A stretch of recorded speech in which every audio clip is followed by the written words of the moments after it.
아멘. 오늘 말씀의 제목 호세아를 여호수아로 이렇게 정해봤습니다. 감기의 끝물이 아주 남아가지고 지독하게 딱 붙들고 있습니다. 언제 사라질까? 제가 끊으려고 하니까 집사람이 또 시작합니다. 그래서 여러분 감기 조심하십시오. 판코를 마면 안 됩니다. 병원에 가셔가지고 약을 지어 먹어야 되겠다는 생각해 봅니다. 자, 들어가면서 오늘은 스승의 주일입니다. 스승의 주일이 있는 나라는 우리나라밖에 없습니다. 다른 나라는 스승의 주일이 없습니다. 오직 우리나라만 존재합니다. 스승의 날은 많습니다. 있는 나라가 그렇게 많지는 않지만 우리나라는 1963년에서 스승의 날이 출발되어졌고 또 한국과 멕시코, 미국, 또 중국, 대만, 베트남, 북한, 또 옆나라 일본도 있는 걸로 알고 있습니다. 각 스승의 날이 있는 나라는 그 나라의 기념에 따라 날을 정해 지키고 있는데 우리나라는 해마다 5월 15일입니다. 이 날이 누가 탄생한 날일까요? 세종대왕님이 탄생한 날이기 때문에 아마 그 날을 가치 있게 여겨가지고 스승의 날이라 그렇게 정했던 것 같습니다. 자, 우리나라 이 교회에서도 스승의 날 이전에 교회 교사주일 그리고 교회 교육주일 지킨 적이 있습니다. 이게 스승의 날이 하나의 배경이 되어져 가지고 스승의 주일로 지키자 했던 것이 매월 5월 셋째 주에 매년 5월 셋째 주에 스승의 주일로 지키고 있는 것입니다. 자, 여러분 학교 다닐 때 스승의 날을 지킨 적이 있죠. 그렇죠? 스승의 날을 이렇게 해서 스승에게 꽃을 드린다든지 선물 드린다든지 그 했던 기억이 있습니다. 스승의 은혜는 하늘 같아서 우러러 볼수록 높아만 지네 노래만 그랬죠. 요즘 곡결이 무너지고 또 그 학부모와 교사의 갈등이 너무나 심하고 그래서 서로 간에 이제 무엇인가 불편한 감정이 많이 살아 있습니다. 특히 일부죠. 전부는 아닌데 그게 일부가 전부처럼 여겨져 가지고 방송에서 나오는 그 모든 것들은 참 심각하다. 그래 어떤 분은 스승의 날이 없으면 좋겠다. 이런 말도 하시는 분들이 없잖아 있는 걸로 알고 있습니다. 자, 성경에서는 스승에 대해서 이렇게 말씀을 합니다. 가르침을 받는 자는 말씀을 가르치는 자와 모든 좋은 것을 함께하라. 갈라디아서 6장 1절 말씀입니다. 자, 말씀을 가르치는 이들을 존경하는 마음을 담고 있기에 스승의 주일은 의미 있는 주일은 맞습니다. 그러나 일부 또 몇 분은 여기에 대해서 부정적으로 보는 분들도 있습니다. 그러나 부정적이 본다고 해서 스승의 주일의 의미가 감퇴되는 것은 아닙니다. 하나님 말씀을 가르치는 이들을 존중하는 일은 참 좋은 일이기 때문에 스승의 주일에 관하여 우리가 생각해 볼 때는 그래도 나쁘지 않은 괜찮은 주일이다 이렇게 생각하시고 스승의 주일을 함께 지켰으면 좋겠습니다. 특별히 하나님 자녀에게 말씀을 전하는 목사의 직분은 영광스러운 직분입니다. 그리고 귀한 직분이면 틀림이 없습니다. 여러분은 평소에 성경을 읽으시겠지만 매주일날 또 수요일날 목사 입으로 나오는 말씀을 듣고 은혜를 받잖아요. 이 하나님 말씀이구나 하기 때문에 어찌 보면 한 인간에게 있어서 목사의 직분으로 말씀을 전하는 것은 참 복된 일이고 영광스러운 일이고 귀한 일입니다. 또 오늘 주일학교를 통해서 말씀을 가르치는 교사의 직분도 마찬가지입니다. 어린아이 생명에게 알아듣기를 원하는 마음에서 열정적으로 아이들에게 가르치는 선생님들 역시 목사와 같은 영광스러운 직분이요 귀한 직분입니다. 영적 자부심을 가지고 이 일을 감당하시기를 바랍니다. 그런데 야고보 3장 1절 말씀에 이런 말씀이 있습니다. 내 형제들아 너희는 선생된 우리가 더 큰 심판을 받을 줄 알고 선생이 많이 되지 말라라는 말씀이 있습니다. 왜냐하면 사사롭게 말씀을 전하는 이들이 그 당시 있었고 지금도 사사로운 자기의 습관대로 자기의 방식대로 말씀을 애곡되어 전하는 사람들이 있기 때문입니다. 그렇기에 성령의 감동하심을 받은 사람이 가르치는 직분이 곧 말씀을 가르치는 사람이 되어져야 합니다. 베드로후서 1장 20절 21절 말씀을 보면은 먼저 알 것은 성경의 모든 예언은 사서로의 볼 것이 아니라 어떤 사람은 어떤 목사님은 자기의 신념과 자기의 감정을 성경 말씀으로 풀어주더라고요. 이게 사서로운 해석입니다. 또 모든 이단들은 사서로운 해석을 하고 있습니다. 자기의 관점에서 철학적 기준에서 알았는데 성경은 성경대로 성경에서 말씀하신 대로 그걸 받아 말씀하는 것이 설교자요, 또 교사요, 또 여러분이 성령 안에 감동하신 이번 사람들이 기록한 이 말씀을 받은 자로서 이 말씀들을 사람들이 말할 수 있는 그와 같은 삶을 사시기를 바랍니다. 그리고 거룩한 말씀 앞에서 말씀을 가르치는 자와 가르침을 받는 자로 항상 말씀에 순종합시다. 어떤 마음으로? 두렵고 떨리는 마음으로 영화로운 부활의 몸을 입기까지 성화의 과정을 함께 동행하는 여러분과 제가 되기를 축복합니다. 자, 이제 들어갑니다. 오늘부터 민수기 13장 말씀이 들어가는데 14장 45절까지에는 가데스 바네아를 중심으로 해서 사건들이 나고 있거든요. 그래서 가데스 바네아의 위치는 가나안 남쪽 경계, 지금의 이스라엘 남쪽입니다. 어느 지역이냐? 오아시스가 많은 지역인데 또 그 지역은 현재 애굽, 이집트와 접경 기단을 볼 수가 있습니다. 그래서 이 가데스 바네아는 거룩한 곳, 그리고 선별된 곳이라는 뜻이 있는데 카도시 아시죠? 카도시 뜻이 뭐죠? 거룩하다. 그래 가데스 바네아, 거룩한 장소다, 선별된 장소다. 이 이름의 뜻이 가데스 바네아입니다. 그 이전에는 엔 미스밭이라는 이런 이름이 있었습니다. 가데스 바네아 이전에는 이곳의 이름을 엔 미스밭이라고 했습니다. 뜻이 심판의 셈이라. 그 기록을 창세기 14장 7절에서 찾을 수가 있는데 함께 읽어볼까요? 그들이 돌이켜 엔 미스바 곧 가데스 바르 이르러 아말렉 족속의 온 땅과 하사손 다말에 사는 아모리 족속을 진치라. 여러분, 엔은 눈입니다. 눈, 엔. 눈을 셈이라고 표현합니다. 눈과 셈은 같은 단어를, 그게 엔이라는 뜻이고, 우리가 늘 강조해서 이러죠. 미시 파트라잖아요. 뭔 뜻이죠? 심판하다, 재판하다. 그래서 가데스 바네아의 그 이전의 이름은 엔 미스파트인데, 미스팟이 한 장소가 어디입니까? 거룩한 장소요. 또 선별된 장소가 되기 때문에 아마 그 새로운 단어가 가데스 바네아라 이렇게 된 것으로 알고 있습니다. 자, 이스라엘 백성들이 가데스 바네아에서 이를 때까지 우리가 함께 읽어온 바 몇 가지 원망이 있었습니다. 불평이 있었습니다. 그런데 그것이 이 사건을 통해서 점점 더 커지고 점점 완성화되어지고 그것 때문에 이스라엘 백성이 태락의 길로 걷고 있는 그것을 여러분 앞으로 14장 35절, 45절까지의 말씀을 통해서 알게 될 것입니다. 한번 불평이 터진 후에는 이것이 정리가 되는 것이 아니라 맞고 맞아도 정찰하지 못하는 이스라엘 백성들, 이거 습관입니다.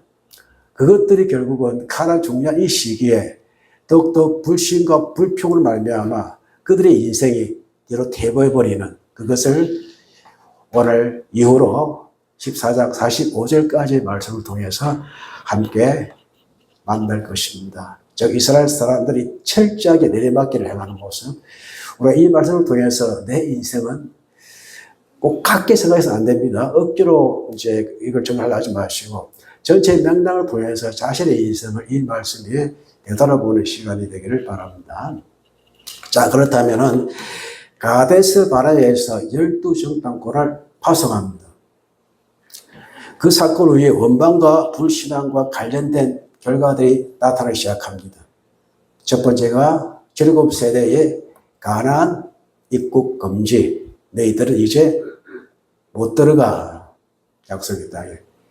못 들어가는 이유로 7세대 모두가 광야에서 38년 광야 생활에서 전부 다 죽어버립니다.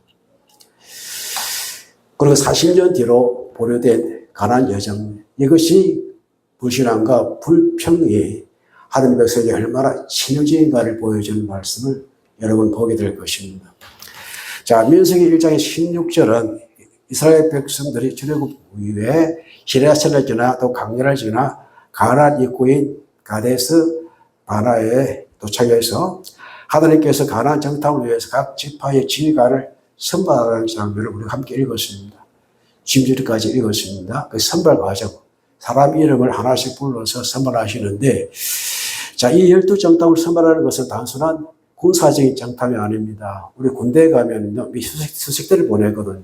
보내가 정탐하는데 그런 것이 아니라 이 정탐은요, 하나님의 약속의 현실을 맞이할 믿음의 시험대입니다. 이제 가나안 땅은 하나의 약속입니다.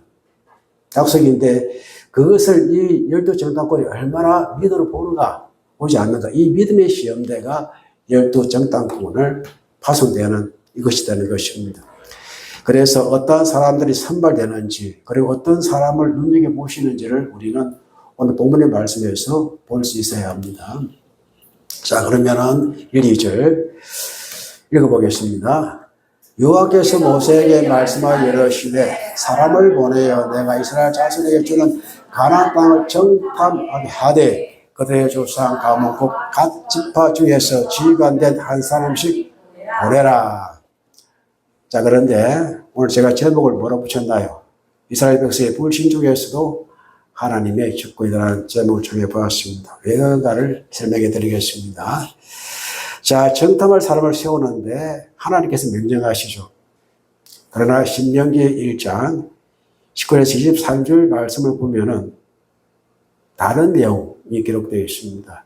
왜 정탐을 하게 하는지, 그 이유가 어디에 있는지 밝혀주는데, 자, 우리 하나님 여호와께서 우리에게 명령하신 대로 우리가 호렙산을 떠나 너희가 보았던 그 크고 두려운 광야를 지나 아모리 족속의 산지길로 가데스 바나에 이른 때에 내가 너희에게 말했다. 어떤 말입니까? 읽어봅시다. 우리 하나님 여호와께서 우리에게 주신 아모리 족속의 산지에 너희가 이르렀나니 너희는 너희 하나님 여호와께서 이 땅을 너희 앞에 두셨은즉 너희 조상 하나님 여호와께서 너희에게 이르신 대로 올라가 차지하라. 두려워하지 말라. 주저하지 말라 한즉 하나님이 너희에게 주신 땅이다. 너희에게 두셨다. 이 말씀입니다. 자, 그러니까 다시 말씀드리면은 이 땅은요, 지금 아모리 족속이 살고 있습니다. 그래서 너희 하나님 여호와께서 이 땅 너희 앞에 두셨으니 여호와께 내게 이르신 대로 어떻게 올라가서 차지하는데 두 가지가 필요하라. 두려워하지 말라.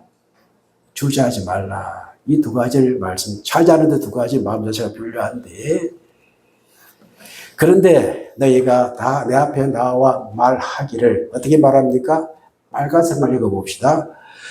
우리가 사람을 우리보다 먼저 보내어 우리를 위하여 그 땅을 정탐하고, 우리가 누구입니까? 이스라엘 백성들입니다. 하나님이 올라가 치라 했는데, 찾아라 했는데 이들이 뭐라고 하나요? 아니다. 우리가 먼저 가봐야 되겠다. 확인해야 되겠다. 이미 주신 땅인데 가서 취하면 되는데, 아야, 우리가 봐야 되겠어. 우리가 사람을 우리보다 먼저 보내요. 우리를 위하여 그 땅을 정탐하고, 하나님 주신 땅인데 불신입니다. 우리가 봐야 되겠다는 것입니다. 어느 길로 올라가야 할 것과 어느 성으로 들어가야 할 것을 우리에게 알리게 하자 하기에 마지못해 내가 그 말을 좋게 여겨 너희 중에 각 지파에서 한 사람 12를 택하매 라는 말씀이 신명기 1장 말씀입니다. 불신에서 나오는 그들의 요구입니다. 자, 그런데 오늘 1절 말씀 보니까 여호와께서 모세에게 말씀하여 이르시되 정탐과 파송하게 하는데 주권 누가 가지고 있습니까? 하나님이 가지고 계십니다. 그들에게 그냥 두어서는 안 되기 때문에. 자, 가장 먼저 주목해야 할 점은 정탐의 시작은 사람의 아이디어가 아니라 누가 하시는 겁니까? 하나님의 명령에 있다는 것이 중요합니다. 인간 마음도 되는 것이 아닙니다. 하나님 말씀하는 이루어 가시기 때문입니다. 자, 이스라엘 백성의 정탐 필요성은 불신에서 요구된 것입니다. 그러나 하나님은 허용을 하셨습니다. 이는 하나님의 주권 영역에서 수용이 아니라 허용입니다. 수용하신 것이 아니라 그 마음을 허용하셨다입니다. 그러나 하나님께서는 이스라엘 백성이 막연하게 움직이는 것을 허락하지 아니하시고 하나님의 말씀에 따라 하기로 요구하셨습니다. 이는 이스라엘 백성이 이끄시는 분은 하나님이십니다. 하나님의 주권입니다. 여러분을 움직이신 하나님이십니다. 하나님 주권을 인정해야 됩니다. 즉 결코 침범할 수 없고 침범되어서는 안 될 것이 하나님의 주권입니다. 여러분 수용과 허용의 차이가 있잖아요. 수용은 무엇이고 허용은 무엇입니까? 글자의 차이다 이렇게 볼 수가 있겠지만 수용은 상대방의 감정이나 존재나 그것을 받아들이는 것을 말합니다. 그래서 수용할게 내 모든 것을 수용하는 것입니다. 그러나 허용은 무엇입니까? 조건이. 마음에 안 들지만은 수용은 안 되지만은 특정한 행동이나 요구를 조건부로 생각하는 외적 행위를 말합니다. 하나님은 허용하셨습니다. 수용한 것이 아닙니다. 그래 2절에 이렇게 말씀하죠. 사람을 보내어 내가 이스라엘 자손에게 주는 가나안 땅을 정탐하게 하되 그들의 조상의 가문 각 지파 중에서 지간된 몇 사람씩 한 사람씩 보내라 이렇게 말을 합니다. 주목할 단어가 무엇이죠? 우리 신명기에서도 주신 땅입니다. 두었다 그럽니다. 여기도 내가 이스라엘 자손에게 주는 가나안 땅으로 이렇게 말씀을 하십니다. 주는 나탄입니다. 가나안은 전국에서 빼앗는 땅이 아니라 하나님께서 이미 주신 땅입니다. 그러나 이스라엘 백성이 믿지 못했기 때문에 우리가 가서 한번 확인해 봐야 되겠다. 눈으로 확인해 보기를 원했던 것입니다. 하나님은 그 과정을 허용한 것입니다. 그 뜻을 받아들인 것이 아니라 허용해 준 것입니다. 그리고 주권은 허용은 하지만 주권은 나에게 있다라고 주님께서 말씀을 하신 겁니다. 우리의 삶에 허용하는 것이 참 많으시겠죠. 참 많습니다. 저도 살아보니까 하나님이 내들을 수용하기보다는 허용할 때 참 많으시구나. 한번 해봐. 해가 실패를 맛보게 하실 하나님도 없지 않아. 그래, 주권은 나에게 있어라는 것을 몇 번 깨닫게 하시는데, 그래서 정신 차리지 못하고 수용해 주기를 바라지만 하나님께서는 허용하시고 다시 제자리에 돌리시는 하나님의 모습을 우리의 삶 가운데 충분히 느끼시리라 생각이 되어집니다. 자, 그래서 모세가 여호와의 명령을 따라 바란 광야에서 그들을 보냈는데 그들 12명이죠. 다 이스라엘의 무엇이 된 사람이라? 수령이다, 수령. 위대한 김일성 수령이 아니라 수령의 뜻이 무엇입니까? 롯입니다, 롯이. 롯이가 머리입니다, 머리.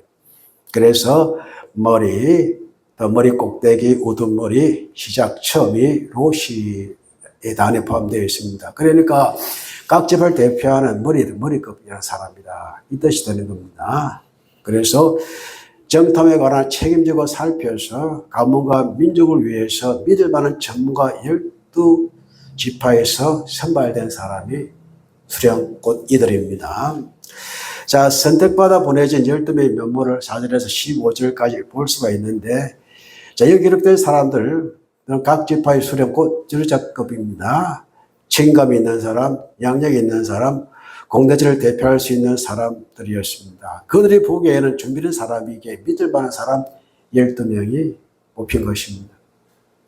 자, 저 빼고 우리 교회에서 한 사람 뽑는다면 누굴 뽑겠습니까? 배집사님. 수령님. 오늘 맛있는 빵을 사오셔가지고 그 빵이 있네. 배집사님 뽑겠습니다. 집사님 지나생활 잘 하셔가지고 또 장집집사 되셔야죠. 그래서 그러나 하나님께서는 16절 말씀을 통해서 준비된 태도를 더 중요하게 보십니다. 사람이 보기에 좋은 사람이 아니라 하나님 보시기에 합당한 사람이 있는데 오늘 그 두 사람을 한번 찾아보겠습니다. 자, 12 정탐꾼의 이런 가운데는 하나님이 있고 신앙이 다 들어있습니다. 누구의 아들? 삼무아. 자, 로봇 지파에는 누가 뽑힙니까? 삼무아입니다. 삼무아니까 어떤 이름 생각납니까? 시몬, 샤마, 샤무엘. 뜻이 무엇입니까? 들으신, 여호와께서 들으시다라는 이 뜻이 들어있습니다. 참 귀한 이름이죠. 두 번째, 시므온 지파는요, 사밧이 뽑힙니다. 사밧은 사팟 아시죠? 여호사밧, 여호께서 심판하시다, 심판의 의미가 담겨 있습니다. 재판관이라는 뜻입니다. 유다 지파는 갈렙이 뽑혔습니다. 이름의 뜻은 개같이 부러진다. 개다. 왜 그런지 나중에 설명해 드리겠습니다. 왜 이름이 갈렙이었을까? 우리 옛날에 개똥이 소똥이 울었잖아요. 주로 양반의 의미가 쌍놈입니다. 쌍놈이잖아요. 미안합니다. 놈자해서. 자, 그래서 개같이 부러진다 혹은 공격자다라는 의미를 담고 있고요. 이사갈에는 누가 뽑혔습니까? 이갈인데 그가 속했다 혹은 구원했다는 뜻이 있습니다. 참 귀한 이름이죠. 그리고 에브라임 지파에는 호세아가 뽑혔습니다. 뜻이 무엇이라고요? 구원이다. 베냐민 지파에서는 발디가 뽑혔습니다. 원에는 팔트라고 되어 있는데 이름은 구속 혹은 구조라는 뜻을 갖고 있습니다. 스불론 지파에서는 갓디엘입니다. 갓디가 행운인데 엘이 붙었으니까 하나님의 행운. 다음에 므낫세는요, 갓대입니다. 엘이 빠지고 뭐만 있어요? 행운이다. 행운을 드립니다. 철칠이 이렇게 말했답니다. 아주 똑똑한 사람도, 부자들도 다 필요 없고, 행운인 사람이 지금 행복한 사람이라요. 돈 많은 사람이 어디 타이타닉에 탔잖아요. 타이타닉 다 죽었습니다. 이제 뭐가 많다고 해서 행운이 아니고 행운이 다른 사람. 우리가 걸어갈 때 뭐 차를 놓치거나 우리의 일정이 꼬일 때가 있잖아요. 근데 그 꼬이는 그 순간에 내가 하고자 했던 일들이 사고 나거나 두는 일이 참 많이 있습니다. 그렇게 이게 하나님의 시간이라고 하는데 내가 혹시 늦거나 뭔가 잘못되어지거나 했을 때 내가 내 시간을 뺏겠다 할 때 그 시간 오히려 나를 살릴 수 있는 시간이다라는 이런 이제 이야기가 들은 적이 있거든요. 그리고 요 늦었다 해가지고 화내지 마시고 엎어졌다 해가지고 화내지 마시고 아이가 조금 아파가지고 그 아이 병원에 발해를 주고 갔는데 그 뉴욕의 그 쌍둥이 빌딩 아시죠? 와를 무너져 내리는. 그 천으로 사는 사는 너무나 많다 하더라고요. 그래서 일상 가운데 그 운이 있다는 것이 참 좋다라는 그 말도 있습니다. 아마 이 갓디는 아마 그 운을 바라고 살지 않았나라는 생각을 할 수가 있고요. 아니면은 갓디엘 하니까 이름 뺏겼잖아요. 엘 빼고 갓디 하자. 이거 있지 않았나 생각을 해볼 수가 있고. 그다음에 단지파는 암미엘입니다. 암미가 백성이거든요. 엘은 하나님. 하나님의 백성, 하나님의 친척. 야, 하나님의 친척이 얼마나 수준이 높습니까? 아셀 지파는 서툴입니다. 세투르라고 하는데 감추어진 비밀. 납달리는요, 나흡이라고 해서 숨기다, 숨겨지다. 선지자가 없죠. 나비라고 부르는데 숨겨진 하나님의 말씀의 선지자이라고 또 표현도 하고 있고요. 또 갓지파는 거우엘입니다. 게울이라고 하는데 하나님이 어떻게 하신 자? 구속하신 자. 여기에서 빠진 이름이 있습니까? 다 위대한 이름들입니다. 그들의 아버지가 이들의 이렇게 이름 지었다는 것은요, 또 사람들의 이를 뽑았다는 것은요, 그 아버지의 소원대로 또 백성이 이제 바라볼 정도의 위인이 되었다는 증거입니다. 사람이 보기에는. 그러나 16절 말씀에는요, 모세가 눈의 아들 호세아를 뭐라 불렀습니까? 여호수아라 불렀다. 호세아 뜻이 뭐였어요?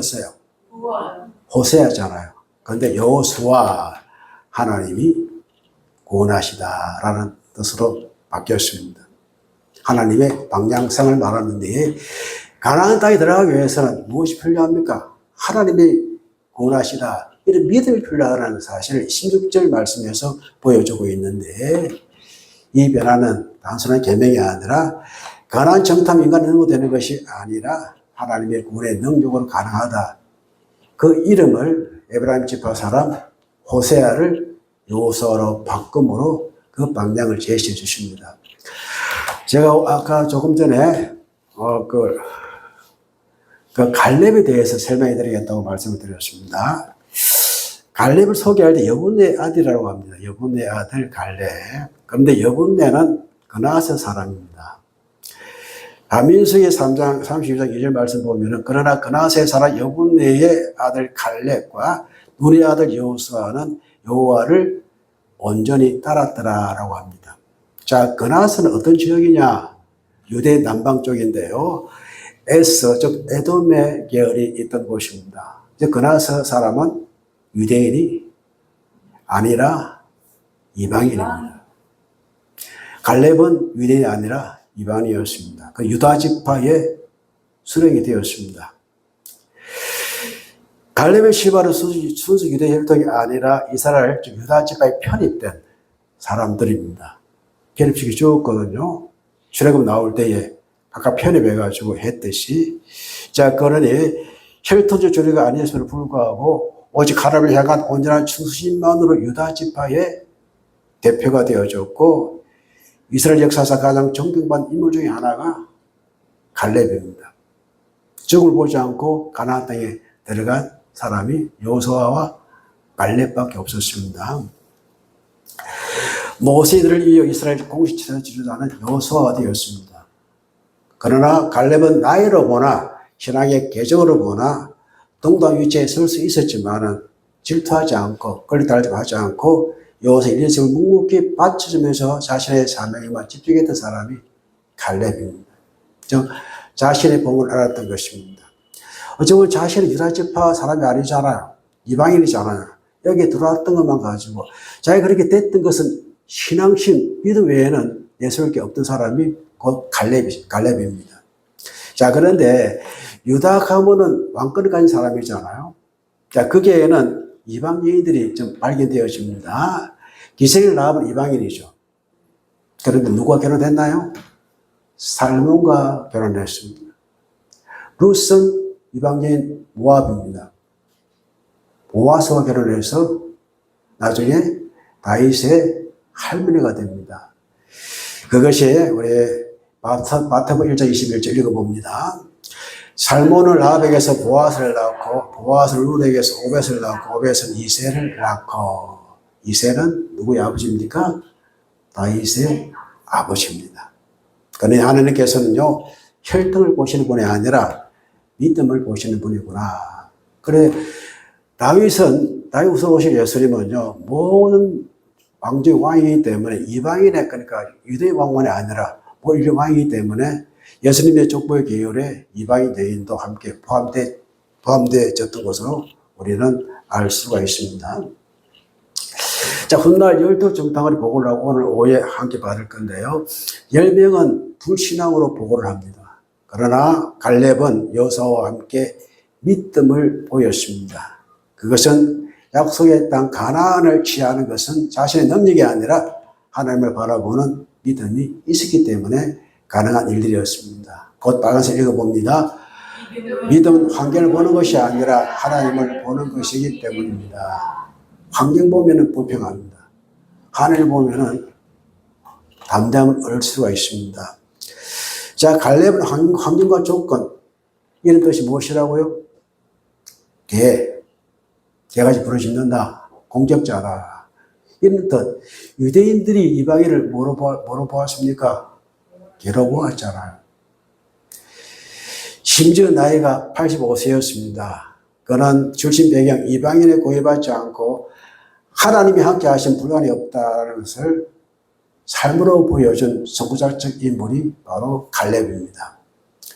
여호수아 14장 12절 우리가 너무 잘 아는 말씀이 있잖아요. 이 산지를 내게 주소서 그날에 주께서 말씀하신 이제 내가 주님의 이름으로 그 땅을 취하리라.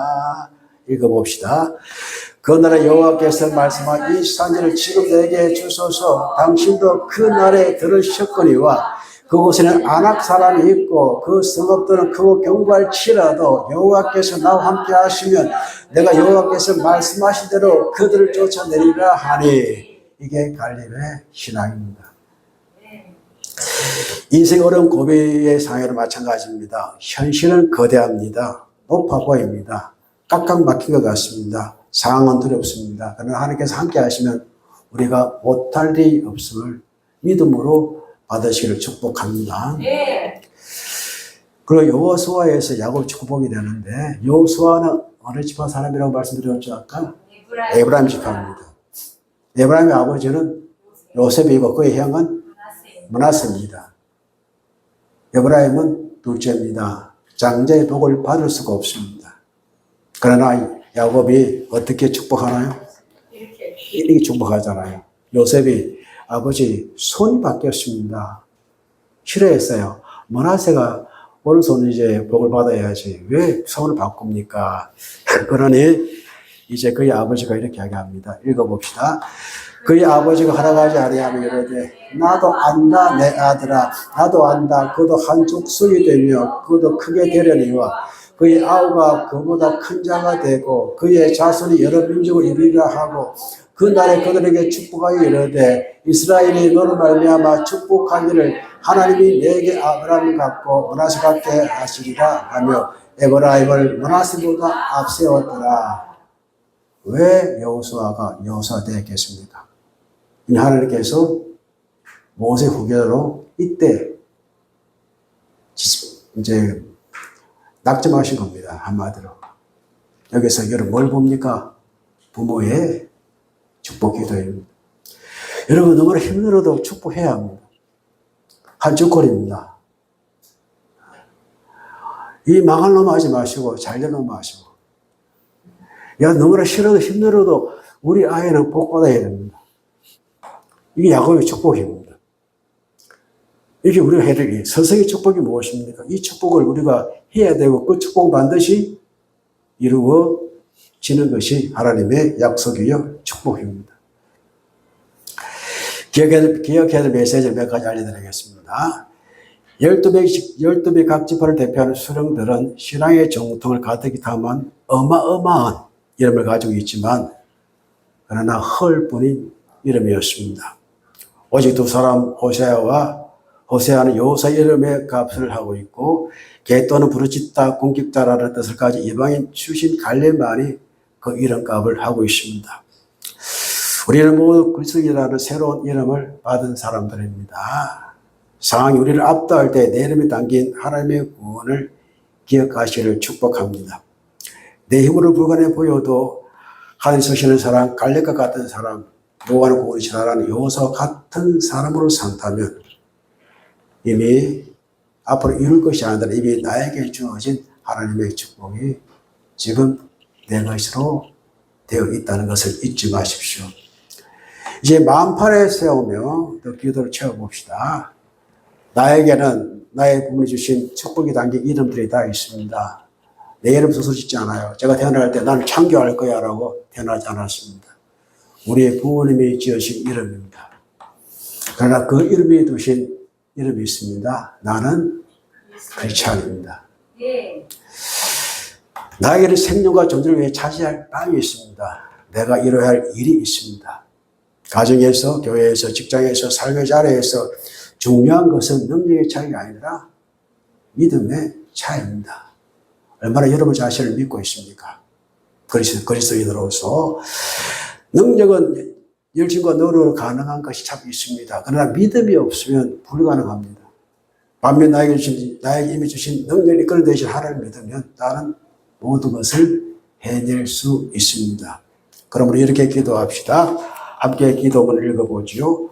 환경의 크기보다 하나님의 약속의 크기를 신뢰하는 믿음을 주셔서 내 눈 앞에 놓인 현실의 장벽에 마음을 빼앗기지 않으시고 내 삶을 주권되시는 하나님께서 이미 선을 주셨음을 신뢰하며 담대하게 정치하게 하옵소서.